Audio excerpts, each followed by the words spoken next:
the way you use your bowing, like, is something that you could also try to observe a little bit more while you practice.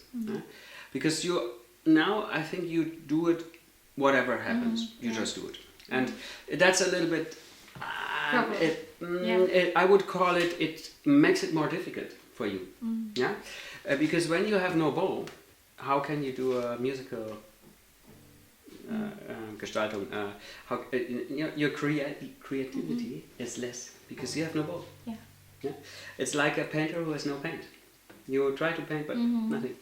So please make sure if you need bow. Normally we need more bow at the end of a long bow. So always save a little, and then you can spoil at the end. Or you're free. Or the most important, I think, is that you actually have a positive attitude while you practice towards your own playing. So if we really consider the steps we do, like the little progress we do, even if it's a very small progress, we should be really recognize it as one of the steps that we do towards the very, very far away hill or goal. Maybe sometimes we feel like it's far away, so please motivate yourself by actually recognizing your little steps. And then when you practice, I think it's a very important matter is to realize, like, there's this spot is very difficult. They need extra care, right? Like the scale here at the end is of course the most difficult place in the first page. It needs extra care, means you practice this place, this scale, super slow with endlessly time. I would say if you want to continue to play, like if you play this and you want to play this in a concert or in an exam, it means you practice the scale for at least 15 minutes every day. Normally I would say even half an hour, but like endless time for the difficult places. Because when you look at your level, it raises continuously. If you practice everything, it raises, but the very difficult spots, they are always weak and they only grow slowly, slower than the rest. So you actually grow everything, but not the difficult spots, if you don't push them up on the amount of time you investigate. So it's so important to really know where are the most difficult places and then practice them super often. That also can mean that you don't practice Haydn at a day. Maybe you have no time for Haydn tomorrow, but you still practice this spot. No? So if you, in the end, you want to play everything like on the same level. So this spot is the one.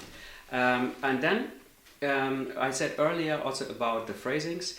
We always can consider like the phrases that we have in a Baroque composition, also classical, even sometimes in a Romantic. And then we actually practice within the idea of the composition, of the musical idea. And like have the beginning of the phrase and the end of the phrase. We know where the phrase is, the climax. And then we can practice more clear in our mind. We have more structure in our practicing, and we are not so chaotic in like, oh my God, I don't know, this is this and this and this and this is difficult. And see, what happens when you continuously practice is you reduce the places that you feel insecure. Right? In the growing process of practicing, you end up like on, let's say in the beginning you feel like, oh my God, every second bar is difficult. Then you practice and you find out, oh, in the first phrase, maybe it's this spot difficult, so it reduces. And in the end, like very end, before a concert, you realize there's this and that spot is super difficult, and still you need to practice. But you know, it reduces, the stress reduces more and more when you practice a lot. Yeah? And so maybe you can also push yourself into like stressless practicing by knowing the difficulties, and what I said earlier is have patience with yourself. Yeah, and take the long amount of time that everybody needs to practice to learn also these difficult places. So be patient, be lovely to yourself when you practice, and don't feel stressed when you are not able to play it yet, because you can develop. Yeah? Okay. So now we can go from the second theme. Here we have really a beautiful change of colors, which means light bow, yeah, less hair, and really like this is very romantic. Huh? So it's lovely.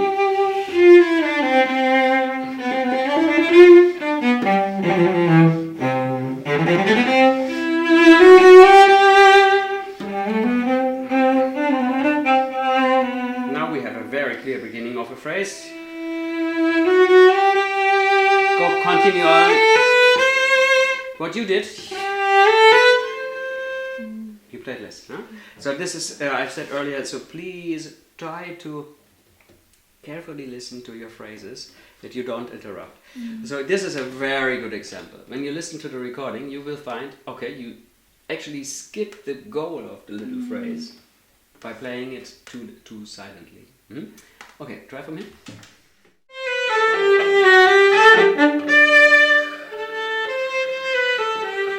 Very good.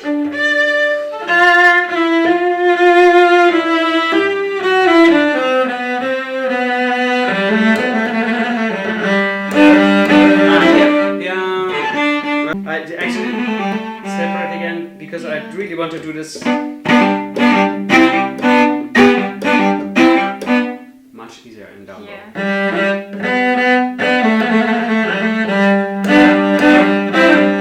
Yes. Okay. Now, just quickly, what is the idea of this? What would you say? What is this? The musical expression of these wonderful double stops?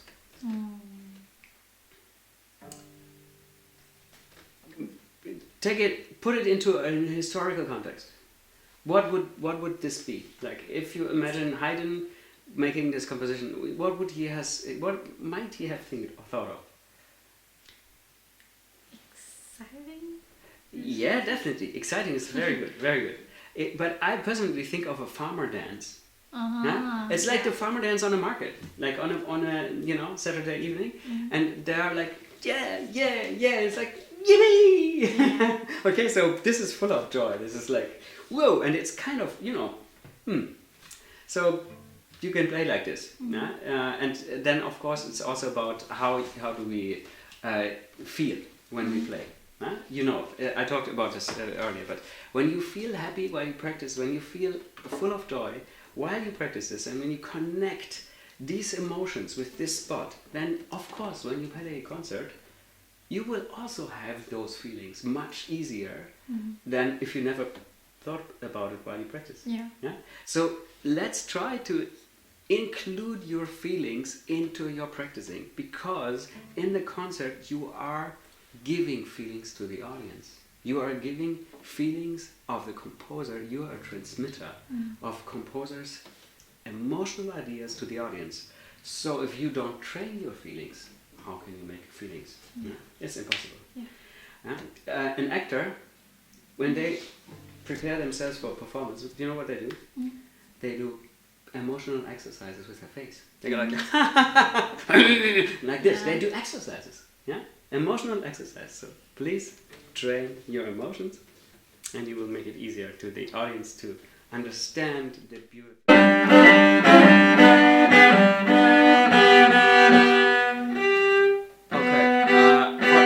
For the technical problem, actually, this is very important to talk about.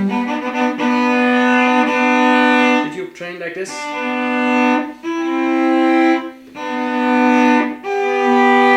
You train like this?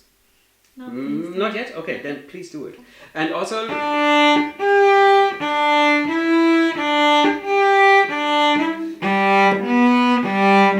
whatever the notes are.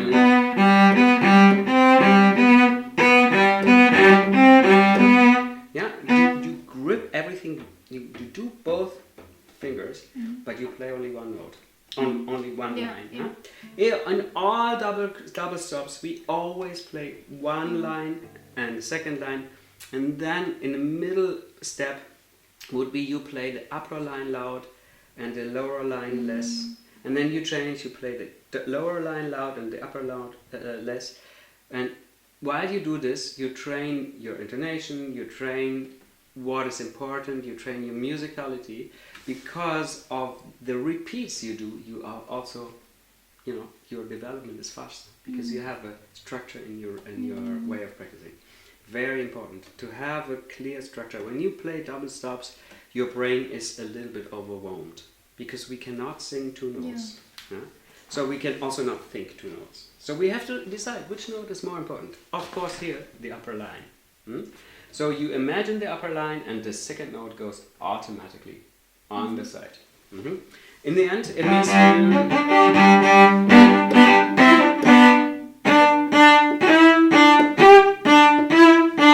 this is the melody. Yeah. Okay. I really want to know the cadenza. You want to know about the cadenza? Yeah, how to make music. How to create? Create idea.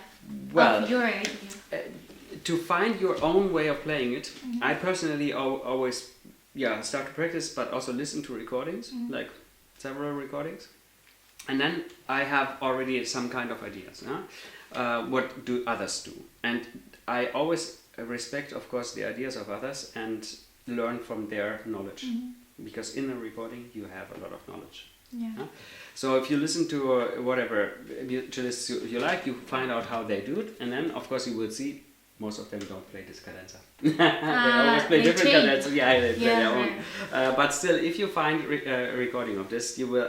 I mean, in general, this is the way I work. I listen to recordings, and then I find out I like this, I don't like this, I like this more than that, and so on. And then I start to practice, and I like, okay. And then in the end, I always find my personal way to play it. But just to give you how to play this, it's too long ago, and I can't do this in 5 minutes. Yeah. Or in 4.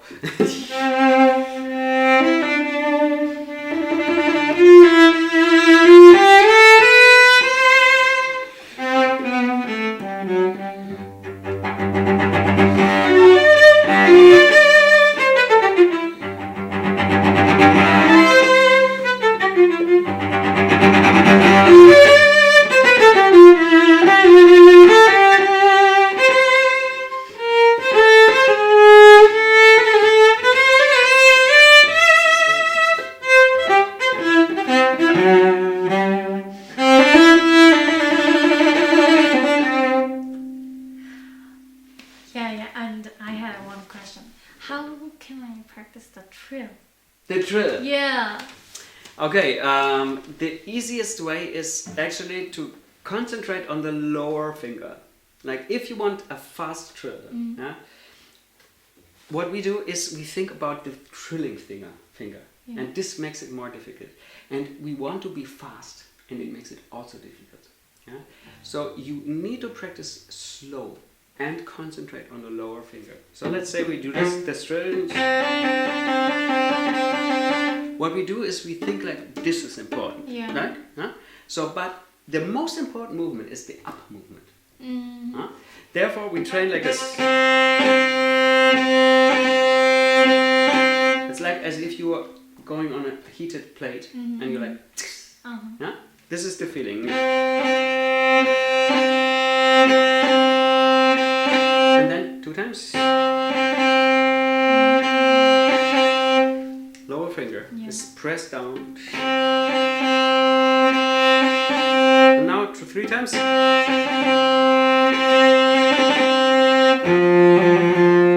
And you're already a little faster. And then in the end, of course, there are so many different exercises, but check Fuya number 1, the very first page of Fuya. We have the rhythm, right? And,